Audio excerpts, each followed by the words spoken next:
Sithen the sage and the salt, what says the Troia, the Borg, Britned and Brent, to Brondes and Askes, the Tulk that the trammers of Tresund they rocht, was treed for his treachery, the truest on earth. It was Ennius the Athel and his heiche kinder, that sithen depressed provinces and patroons become well nech of all the well in the West Eels.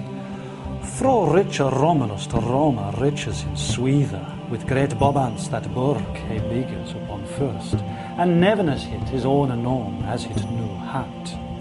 Tyrrhias to Tuscan and Telders beginners, Langeberd in Lombardy lifters up homers, and fair over the French flood Felix Brutus on money bonkers full broad Bretagne he setters with Winna, where wear and rack and wonder be seethers had wont therein, and oft both the bliss and blunder full skate had skifted sin.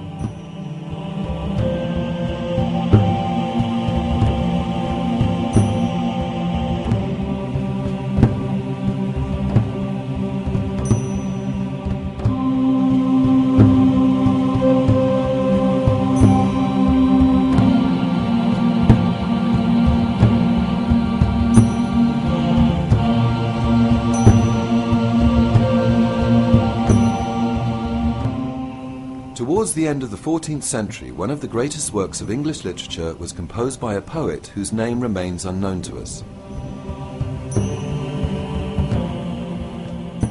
Writing in a style that used structures that had flourished centuries before, and in a local dialect that would appear to have been unfamiliar to the court, the main target audience for poetic entertainment.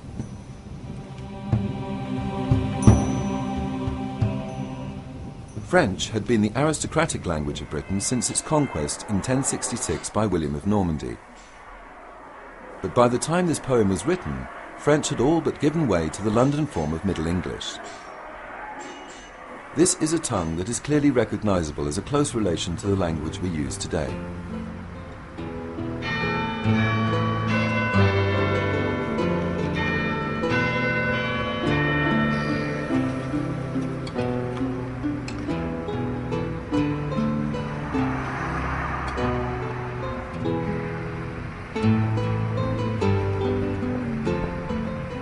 The London-based Geoffrey Chaucer, a contemporary of the Gawain poet, was to make masterly use of Middle English in the Canterbury Tales and other works. Chaucer himself had held high rank in the court of King Edward III, and in his time the Middle English used in the South East region was already the language of Parliament. Chaucer's use of it may indicate that it was becoming the accepted language of the court.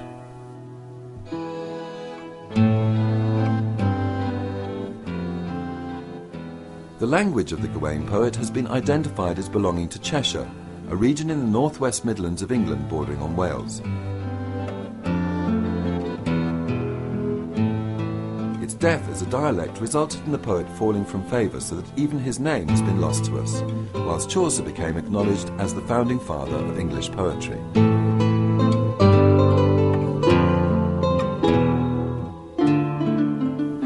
The poem is written in a style that looks back to Anglo-Saxon literature, with its use of alliteration or the sequencing of words that stress the same sounds.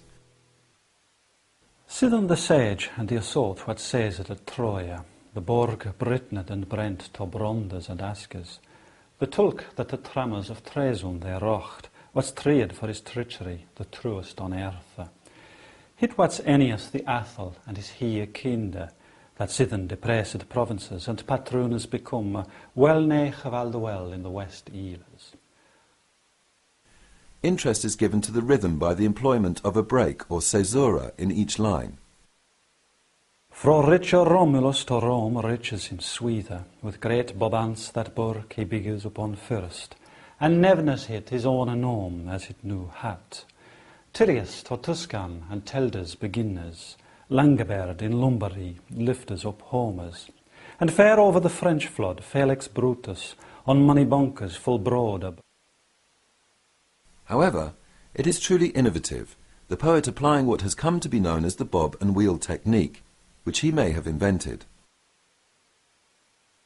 Bretagne he setters with Winna, where wear and rack and wonder be seethers had wont therein, and oft both bliss and blunder full skate had skifted sinne. The bob is the first of 5 rhyming lines, it being shorter whilst the following 4 lines of equal length are the wheel. They come after a number of longer unrhymed lines which the Gawain poet uses with great flexibility.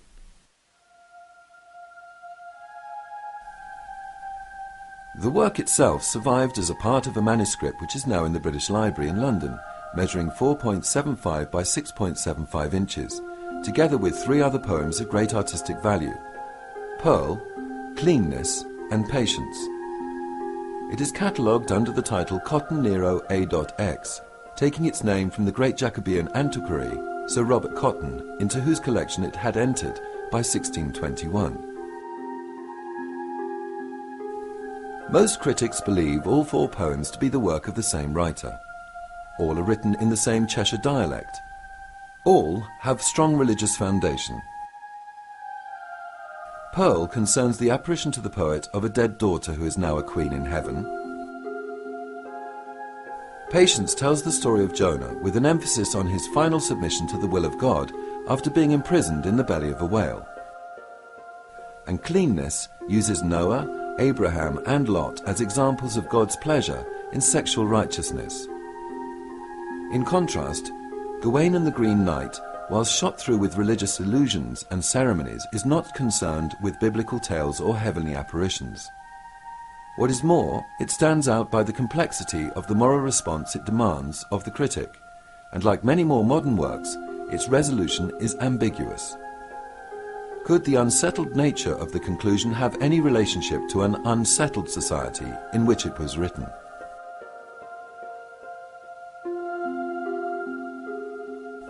Our quest, like Gawain's, will take us through the turbulent borderlands of Wales and across Cheshire in our search for the answers.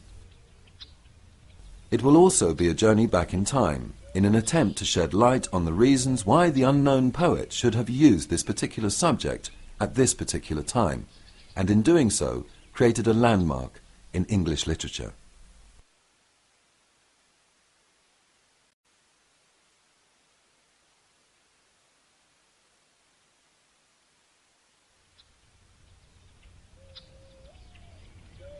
A monk from the North Welsh town of Bangor was the first to associate the capital of Richard's new principality with Arthur. Around 820, nearly 500 years before Richard's act enlarging the county, Historia Brittonum, or the History of Britain, was written by the monk Nennius. It contains a reference to Arthur's 9th battle having been fought at the City of the Legions. Most scholars today believe this to have been the city of Chester. Its name in Welsh would have been Caerleon, and there is a town in Wales today that bears this very name, which was also a city of the legions. This is the Caerleon that Geoffrey of Monmouth chose to locate the court of King Arthur, later to be known as Camelot, and it has been suggested that the Roman arena, whose outlines remain today, might have provided inspiration for the Round Table. As noted, Geoffrey may have been under pressure to relocate Arthur's kingdom within the Marcher territories, and Welsh Caerleon would have fallen directly under the control of his patron, Robert, Earl of Gloucester. However, there has never been any suggestion that Chester itself was Arthur's Camelot. The Keys to Avalon locates his court in the town of Montgomery, in the northern Midlands of the Marcher lands, whose castle was one of the seats of the beheaded Earl of Arundel, so that unwittingly Richard may have annexed the true capital of his glorious predecessor. That the Gawain poet had no knowledge of this is clear from tracing the journey that Gawain undertakes in his search for the Green Knight. The king's court in the poem is simply known as Camelot, and we are provided with no clues as to its location. The first named destination is Anglesey, an island in the extreme northwest of Wales, and Gawain's path can be traced eastwards thereafter.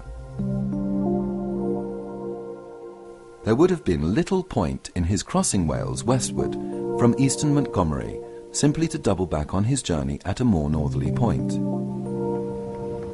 Anglesey had played a central role in the history of North Wales. Not only was it the Druidic centre which the Romans had laid waste at the time of the Boudicca Rebellion, but Aberfraw, was the court of the powerful princes of Gwynedd, the rulers of North Wales, whose power had been directly pitted against that of the Earls of Chester and the English kings. The island was finally crushed under the heel of Edward I, who placed one of his most awe-inspiring castles here, at Beaumaris.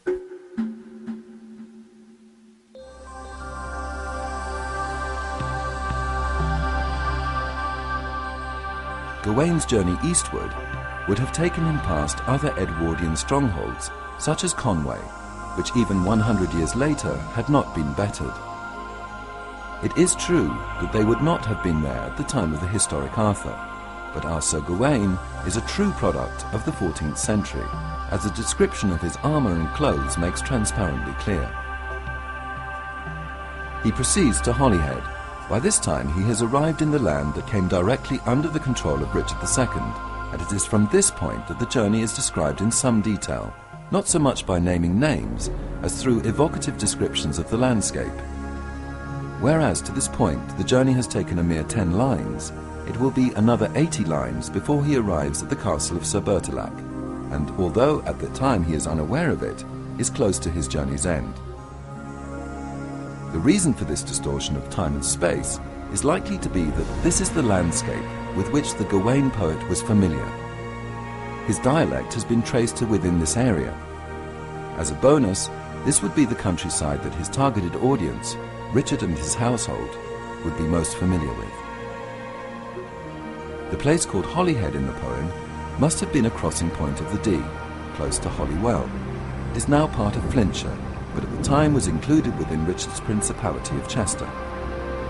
Holywell is named from a miraculous spring dedicated to St. Winifred, one of the wonders of Wales. This chapel would not have been here at the time of Sir Gawain's errand. It was constructed by the mother of the first Tudor king, Henry VII, at the end of the 15th century, 100 years after his quest. At the time of Richard, this sacred place shared top billing as a pilgrim's destination with Canterbury, whither Chaucer's pilgrims were to wend their way. Henry V was to give thanks for his victory at Agincourt by making a pilgrimage to its venerated waters. It gained its fame from a legend. In this, St. Winifred was courted by a Welsh chief, Caradog, whose love she rejected due to her longing to dedicate her life to God. In rage, Caradog beheaded her, and where her head fell, a spring sprang up from the ground.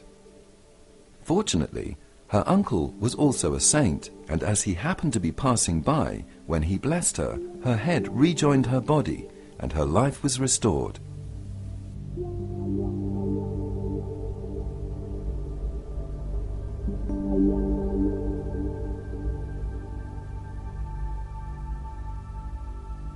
Crossing the Dee, Gawain entered the Wirral, which is now one of the most desirable residential areas of the northwest, so that it is difficult to see in it the wild country that the knight was to enter. Despite the fact that at the time all of the Wirral was part of the county of Cheshire, it is described as a wilderness, and few who lived there had the love of either God or man in their hearts. Proceeding beyond the Wirral, the knight arrives in the borderland shared by the counties of Staffordshire, Cheshire and Derbyshire, consisting of over 150,000 acres of moorland, much of it used for pastoral farming today, but otherwise little changed from the days of Sir Gawain's search for the Green Knight. At its edge, it is a convoluted escarpment called the Roaches, from the French word for rocks, roche, and it is here that Sir Bertilac's castle, Haut Desert, High Desert, lies, where Gawain is tempted 3 times, like Christ in the desert. Unlike Christ, he is unable completely to resist temptation. Fearing for his life, he makes his way to the Green Chapel, which is most commonly identified as a cave near Wetton Mill, to be reached at the end of a series of winding one-way country lanes, and here, for the first and only time in the poem, the poet provides great detail of the topography. He saw, as it were, a mound on a level space of land by a bank beside the stream where it ran swiftly. The water bubbled within as if it were boiling. He turned to the mound and walked around it. It had a hole at the end, and at either side, and was overgrown with clumps of grass, and it was hollow within, as an old cave or the crevice of a crag. The representation of this isolated spot in the heart of a wilderness may be hard to credit on a summer day in the popular tourist venue of the Peak District, but it is worth remembering that even today, in winter, the unwary adventurer can get lost in the snow and freeze to death. This is the location where he bares his neck to the axe and is rewarded for his deceit by his humiliation. This is the land of our poet, and the Middle English dialect used is his own. The tale he tells unfolds within or adjoining boundaries of the new principality, which is his home country. Within this, not only does there lie a place of pilgrimage to a saint who loses her head, just as the previous owner of a good portion of the territory had lost his, it also may have included the court of the historical King Arthur, amongst a number of other places central to both the legend and the history of the once and future king. For example, there are claims that the Grail Castle was located nearby at Dinas Bran, just south of the principality, and right next to the Great Dyke built by the Saxon king Offa.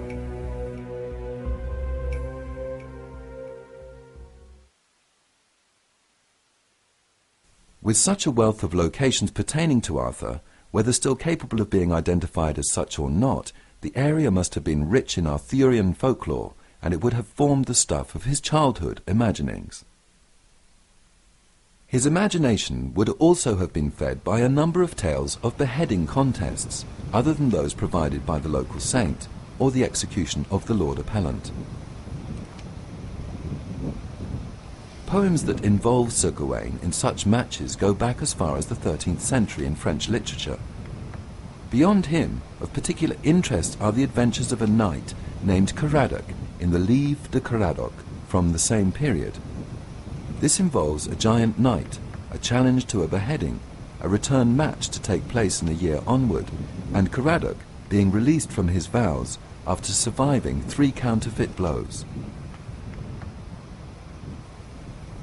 However, none of these pioneering forays has the richness of narrative, meaning, or language of the English 14th century work, which weaves into the main decapitation narrative stories of enchantment and temptation, built on a wealth of technical detail with a strong moral foundation.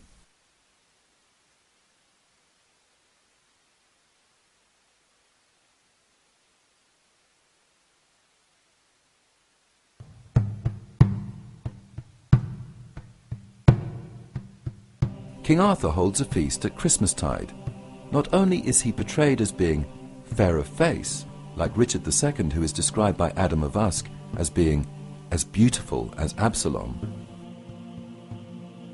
More ominously, we are told, even as a child he liked neither to sit long at meat, so worked upon him his young blood and wild brain.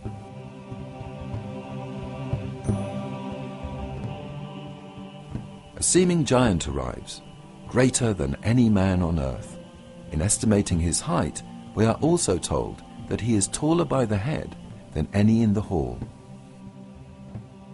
It is this head he has come to lose, and he issues a challenge to the knights. It is phrased in contemptuous language. "I ask no fight, in faith here on the benches are but beardless children."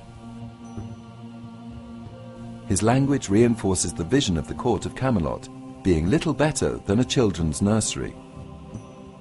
In a seeming failure of nerve, not one of the knights of the Round Table is eager to take up the stranger's suggestion, which is that they exchange blows with an axe, that the contender cut off the Green Knight's head, and in return, a year and a day hence, offer his own head to the axe. The paralysis of the court is rebuked by further insults from the giant figure, until Arthur, in a fit of anger, recklessly accepts the challenge himself. A strange picture is being painted of the kingly court, and one that might find its reflection within the Principality of Chester. Richard preferred art to war, and was apt to bestow his attention on personable favourites, rather than experienced, if unruly barons. He was felt to be effeminate, though quite capable of brave, reckless, and sometimes ruthless action. Arthur, in his impetuousness, is prepared to put at risk his kingdom and his throne, as well as his life, an action that Richard was to repeat. It is at this point that Sir Gawain intervenes, describing himself as the weakest and the feeblest of wit. He adds, in an astonishing rebuke to the king, that this action is such folly that it beseems ye not to take it. Gawain has been forced by his uncle, King Arthur, to become his champion in a senseless venture. In this picture of a court incapable of caution, none of the knights, with the exception of Gawain, gains more than a passing mention, and few appear to warrant even that. Indeed, it is the Green Knight himself who appears closer to the knightly ideal. Even if he does not embody truly the virtues of courageousness and courteousness, there is something suspect in the contest in which he is offering to partake, and his courtly eloquence rapidly turns to sneering. In both these qualities, he is shown to be Gawain's inferior.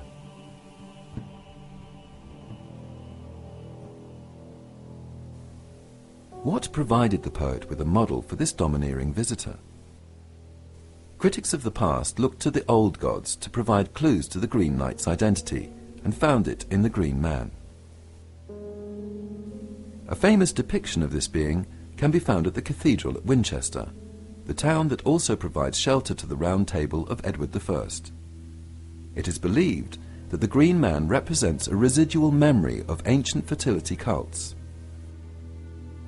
Their rituals would involve ceremonies around the time of Christmas and Easter, and would include the ritual slaughter of a man whose death mirrored the death of the god in the depths of winter. This was necessary for the god to return to life with the spring.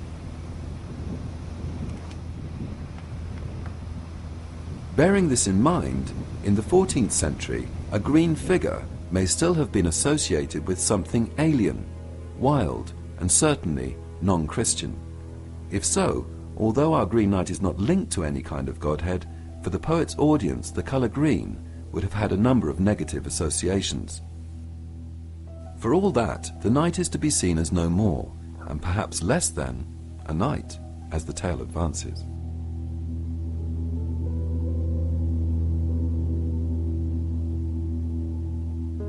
Gawain takes up the axe, and the poet details what now takes place as the Green Knight bares his neck. The sharp blade shattered the bones, and sank through the white fat and cut it in two. The knight remained standing, then lifting up his head with blood spurting from his neck, he reminds Gawain of his commitment to meet him at the Green Chapel next New Year. He then leaves for places unknown. Like the Green Man, he has returned to life.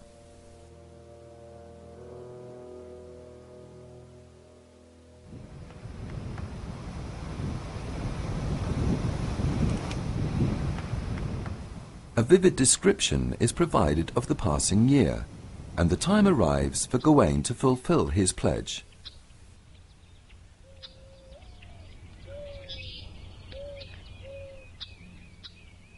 In a work filled with contemporary technical detail, we are treated to the arming of Gawain, with particular attention being paid to his shield. It consists of a golden pentagram on a red background, with an image of Mary, the mother of Christ, on the inside. There is no doubt that it is given overt numerological significance in the poem, with each of the 5 points representing simultaneously Gawain's 5 senses, his 5 fingers, his 5 moral virtues, the 5 wounds of Christ, and the 5 joys which Mary had of her child, giving the shield the overall value of 5 times 5.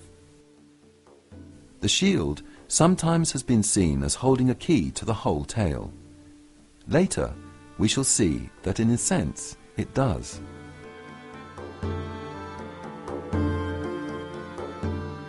Although this is the first time in English literature that a pentagram gains a mention, its use as a mystical sign goes back to Mesopotamian times of around 3500 BC. Called the Endless Knot, it was the symbol for truth, and by medieval times used as an amulet for warding off the attacks of demons. one standing within the pentagram was secure from all diabolic powers, which would certainly have included a green man.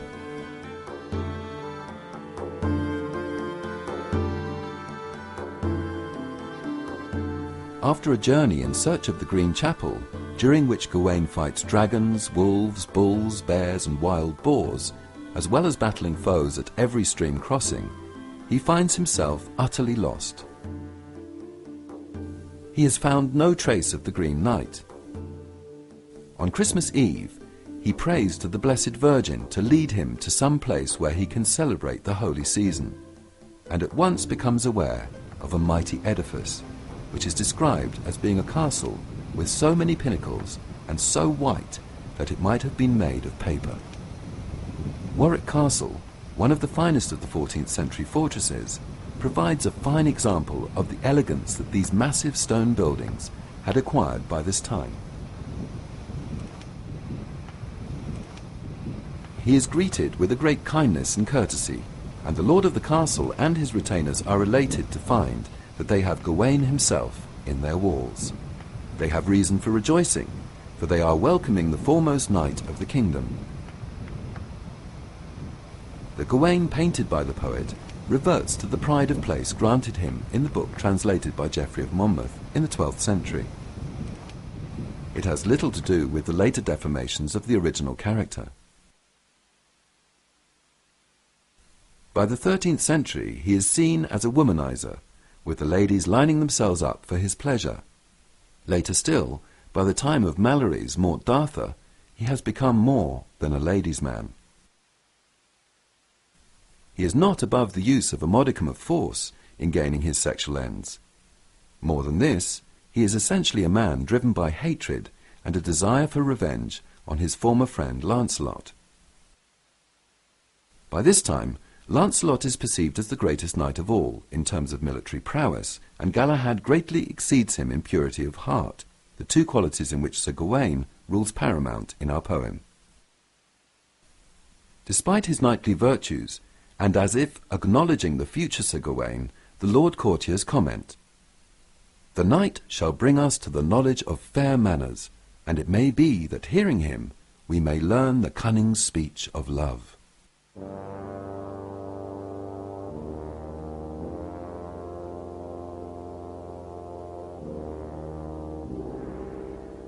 Gawain and the Lord greet and kiss each other, and he is introduced to the lady of the castle, together with her companion, an old crone. Gawain bows to the latter, but as for the lady of the castle, he took her lightly in his arms, and kissed her courteously, and greeted her knightly wise. Gawain accepts with great pleasure the invitation to pass Christmastide at the castle. The Lord's name is later declared to be Bertilac, and for the next 3 days Gawain enjoys his hospitality, as he and that fair lady had much joy of each other's company through her sweet words and courteous converse. As he prepares for his departure, the Lord reveals that the Green Chapel, the object of his quest, is in the immediate vicinity, and Gawain gladly responds to his invitation to await his appointment at the chapel with a prolonged stay at the castle.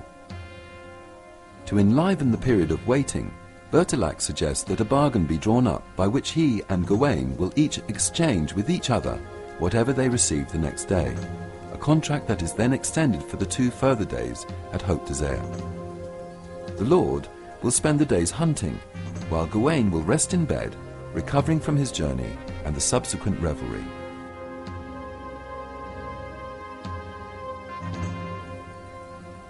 Now begins one of the most astonishing literary feats of the English language, as the poet interposes scenes of the hunt with displays of courtship in Gawain's bedchamber, cutting between them in cinematic fashion. The technique appears to be without precedent, and although in the 20th century novel these shifts of time and space have become a commonplace, its usage here is so masterly that it remains fresh. It heightens the tension by leaving one scene unfinished to arrive at another, creating what are popularly known as cliffhangers. It creates an illusion of speeding up the text, as the story is broken up into chunks that can be assimilated rapidly, and it leaves the audience in a somewhat breathless state of disorientation.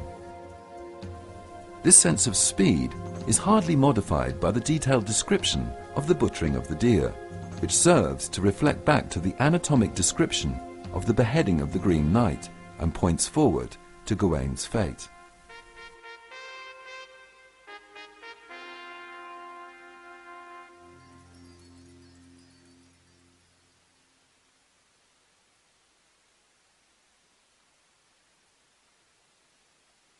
What is happening is that, as agreed, Bertilac departs for the hunt each day. On the first, he shoots harts and hinds, on the second, he stabs a great boar, and on the third, he hunts down a fox. Gawain, throughout all this, is sleeping in bed until the lady of the castle awakens him and engages him in sex games, flattering his male ego to the point of suggesting that he would have a perfect right to rape any woman who found him resistible. The knight parries her various attacks with graceful courtesy, exchanging no more than a kiss with her on the first day, and 2 kisses on the second.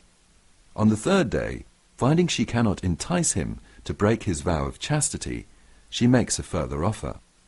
This is that she will give him a green girdle that will make him invulnerable to any weapon, but only on the grounds that he will not reveal this to her husband. He agrees, though whilst Bertilac keeps to his word throughout, giving Gawain the spoils of the hunt each day, Gawain responds by passing on a kiss for the first day, 2 kisses for the second, but on the third crucial day, 3 kisses, concealing the gift of the girdle. The cross-cutting of the scenes highlights the difference between the valour and technical proficiency of Bertilac and his fellow huntsmen against the soft, luxurious life that Gawain is sharing with the ladies at the castle, a life that appears dangerously close to decadence. Might the poet be comparing the ways of the warlike barons with the artificial world of Richard and his close associates?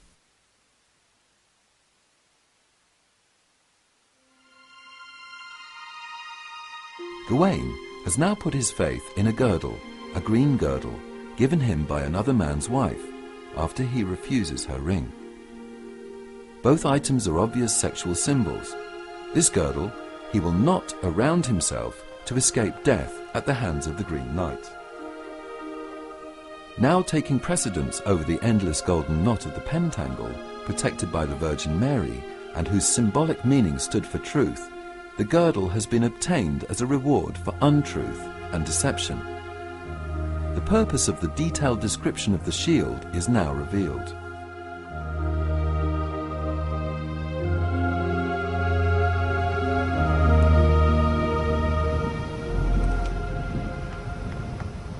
New Year has come again, and the poem continues to contrast the freezing cold of the winter world with the warmth and gaiety of the social gatherings.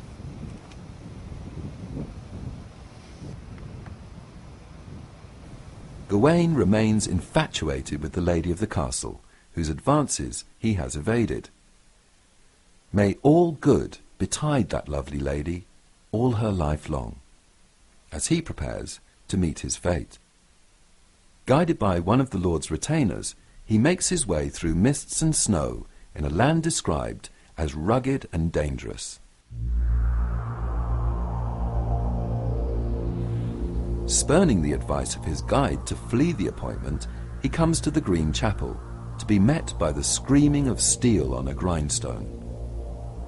The Green Knight meets him and courteously compliments him on his valour, but nevertheless requires that he prepare himself for execution. At the first blow, he draws back the axe, accusing Gawain of having shrunk from it like a coward. The second, he withholds the blow, on the grounds that this was simply to ensure that Gawain would not flinch again. But the third attempt, it is narrated that he nicked him on one side so that the skin was severed. The sharp blade went down to the flesh through the white fat. Gawain explodes in anger, claiming that the contract has been fulfilled and threatening his opponent should he make a further attempt. The Green Knight, who turns out to be none other than Bertilac in a different guise, placates him, complimenting him on his courage. He reveals that Gawain has been the unfortunate dupe of a plot laid by the elderly companion of the lady, which had been aimed at the life of Arthur's wife, Guinevere. Nothing more is said about this, and it appears to be a red herring. The elderly companion is in fact Morgana le Fay, the half-sister of Arthur, and incidentally, Gawain's aunt. Not only is she a great sorceress, we are told that she is a goddess, a strange addition to a work saturated with the Christian faith. It was she who sent Bertilac out in the guise of the Green Knight. The lady of the castle, whom Bertilac describes as having been Gawain's enemy, was encouraged by Bertilac himself to tempt Gawain. The knight-errant is congratulated, having acquitted himself nobly, with one minor omission. For not giving up the girdle, he has received a flesh wound, as had been agreed by their arrangement. Overcome with shame and remorse, Gawain refuses to allow himself to be reconciled to his deceit. Despite the Green Knight's attempts to comfort him, Gawain is unable to come to terms with his own weakness, his only consolation being that the biblical patriarchs also proved capable of being beguiled by women. He refuses Bertilac's invitation to return to the castle to meet his aunt Morgana. His only request is that he be allowed to retain the girdle as a perpetual reminder to himself of his own failings.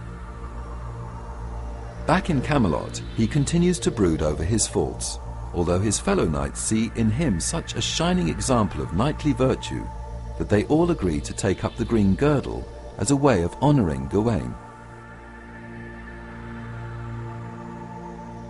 The poem ends recommending all to the mercy of Christ and with the words "On y soit qui mal y pense."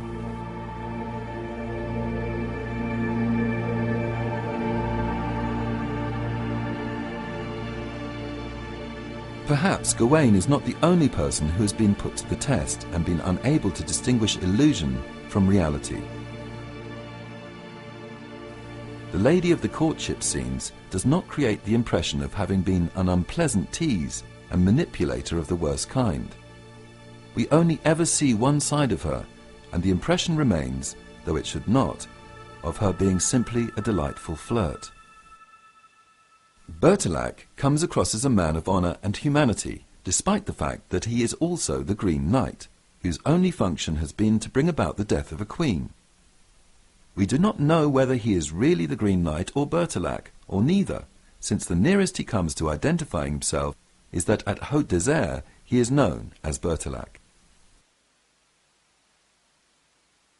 Nor can we be sure whether the retainers who show high regard and, we are told, love of Gawain are aware of or involved in his entrapment.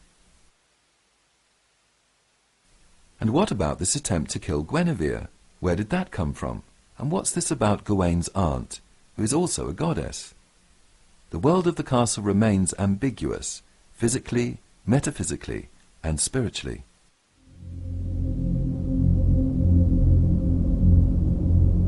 It is possible that these nicely structured confusions reflect the meditations of the poet of the court of King Richard, of which he himself was a part.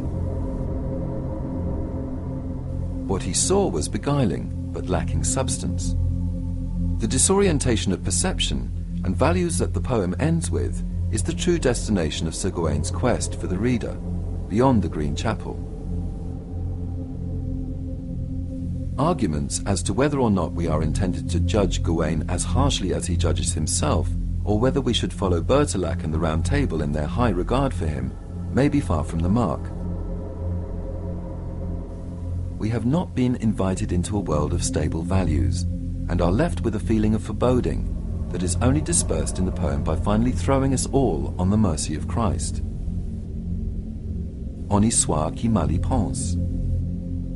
Who is thinking evil? Not Bertilac, not the superficial court of King Arthur. We are left with Gawain eaten up with his own failings and the uneasy poet observing and portraying the court of the unpredictable and impetuous Richard. He leaves us not with a judgment, but a feeling.